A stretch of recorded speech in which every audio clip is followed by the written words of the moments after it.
so-called perfect disguise as completely worthless. The three infiltrators freeze in shock. Jingu reacts instantly, summoning a massive wind blade and sending it toward the figure hovering above them while demanding to know who dared to approach without being noticed. Yet Fang Yi does not even move. He simply raises his forearm and blocks the enormous wind blade with ease. Watching his strongest attack disappear without effect, Jingu is left completely horrified. With a confident smile, Fang Yi looks down at the stunned invaders and casually reveals that he heard every word of their little plan. Jingu assumes the stranger is just another throne master from the Xia nation showing up without warning, so he mocks him for exposing himself so carelessly. Even so, a cold feeling creeps into his chest. He never sensed the man arrive at all, and the intruder's aura is completely hidden, which should be impossible. Then Fang Yi lights his burning solar blade and asks them, almost politely, if they know who he is now. He warns them that everyone who ever looked down on him ended up losing their throne forever.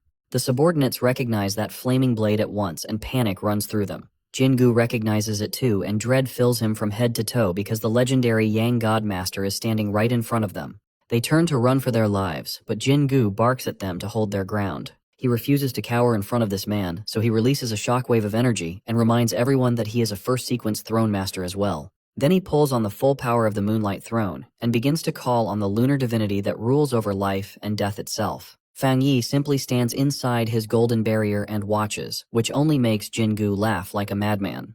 His moonlight, he says, has no reason to fear pure yang energy. With that, he drags Fang Yi into his moonlight phantasm domain.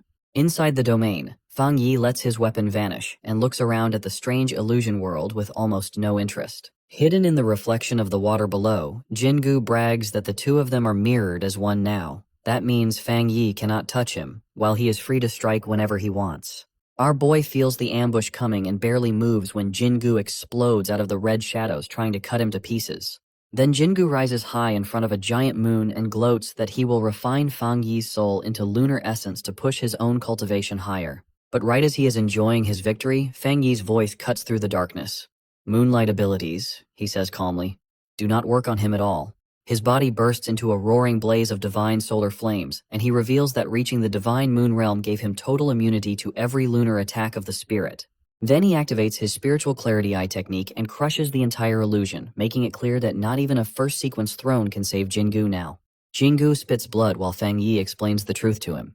Ever since he stepped into the rising sun realm and claimed the Yang God throne, the gap between them has become impossible to close. He tells him plainly that every lunar trick he relies on is useless here, whether it is draining energy, twisting the mind, or bending reality itself. Worse than that, Jingu has not even reached the rising sun realm yet.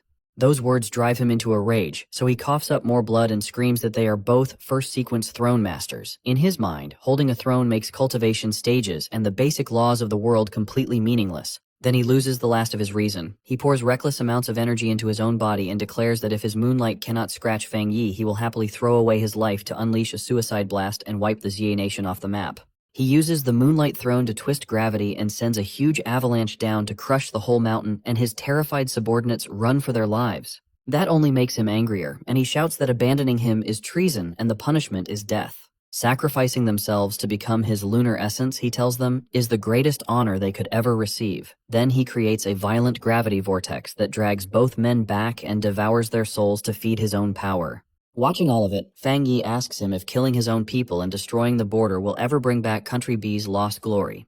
He also reminds him that everything in creation follows the law of counters. Then he simply closes his fist, and Jingu's supreme lunar technique shatters like thin glass. The shockwave tears through Jingu's body, and he screams in terror as all the soul essence and spiritual power he stole collapses into nothing. Fang Yi only sighs and calls his solar blade back to his hand, ready to end the fight. Meanwhile, Jingu drops into the broken snow in complete disbelief because his connection to the Moonlight Throne is cut clean and he is powerless as Fang Yi walks toward him. Fang Yi tells him the battle is over, and then he takes his head off in a single motion. Even as his head flies through the air, Jingu screams in denial, unable to accept that his grand ambition ends so easily. Not long after, Xia border guards rush to the scene and stare in awe at what the sealer did, since he erased 3 foreign throne masters without breaking a sweat.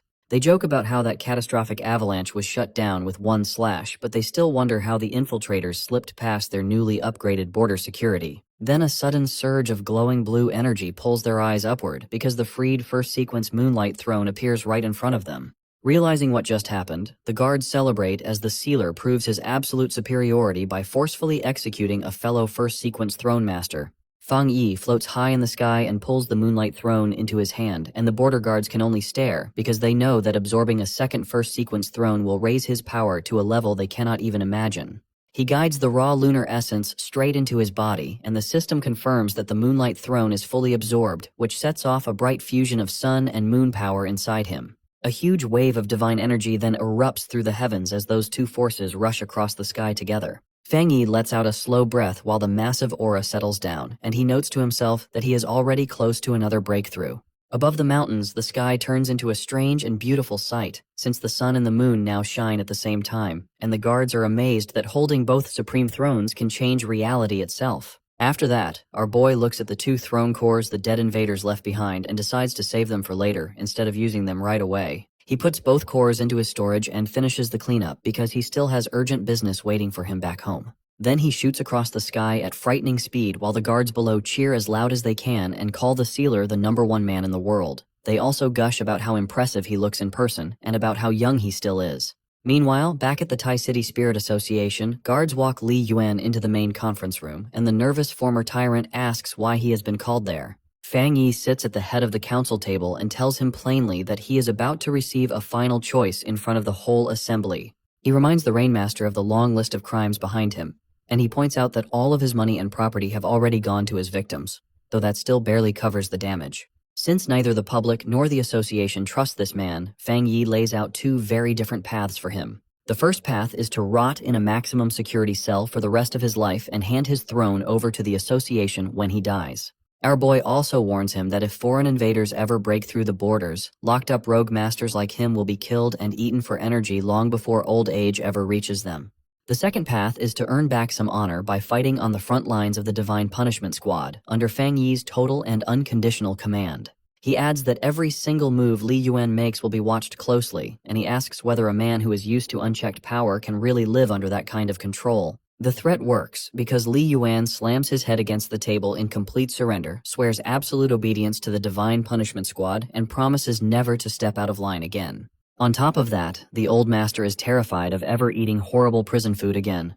Before they can seal the deal, however, Su Qingying walks into the room with urgent news. She reports that the Thunderbolt Throne Master has gone completely berserk and has set off a massive lightning storm, and that it refuses to join the squad or work with the association at all. Fang Yi's curiosity wakes up, so he puts the meeting on hold and decides to go see the situation himself. At that same moment, in the Chuan City restricted area, a violent lightning storm tears through the forest while Gu Yuru steps forward to face the raging sentient gourd vine, and her subordinates beg her to fall back. They warn her that the Thunderbolt Throne Master is fighting to kill, and that her water abilities put her at a serious disadvantage against pure lightning. Still, Gu Yuru senses that something here is wrong because she remembers that the Thunderbolt Master already had a decent understanding with Fang Yi and never showed such a cruel side before. The sentient gourd vine fires a bolt of lightning at her, but she knocks it aside and says that even if the beast refused to join them, simple talks would never cause an attack this insane.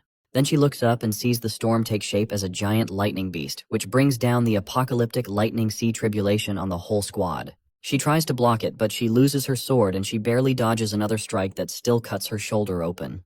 Before it lands a finishing blow, though, the Thunderbolt Master tells her that it will spare her life only out of respect for the Yang God Master. After that, the sentient gourd vine gives one last warning, saying that if any more human ants disturb its sanctuary, it will wipe them all out without mercy. While the wounded Gu Yuru is still recovering, Fang Yi suddenly arrives and places a hand on her shoulder, and he asks the beast to hear him out if it really respects his name. That only makes the gourd vine angrier, so it demands to know if Fang Yi plans to stand against it too, and it immediately sends a dragon of lightning to swallow him whole. Our boy stays perfectly calm and asks the furious beast if it has truly not noticed what is happening to its own body. He tells it that dark energy has already corrupted it, and he does not even flinch as the beast tries to devour him. Then he orders it to snap out of the frenzy before that corruption eats its mind for good. Since reason clearly is not getting through, Fang Yi clicks his tongue and releases a roaring dragon made of pure solar fire. The blazing solar dragon slams head-on into the corrupted lightning beast, and the two supreme forces lock together in a violent standoff in mid-air.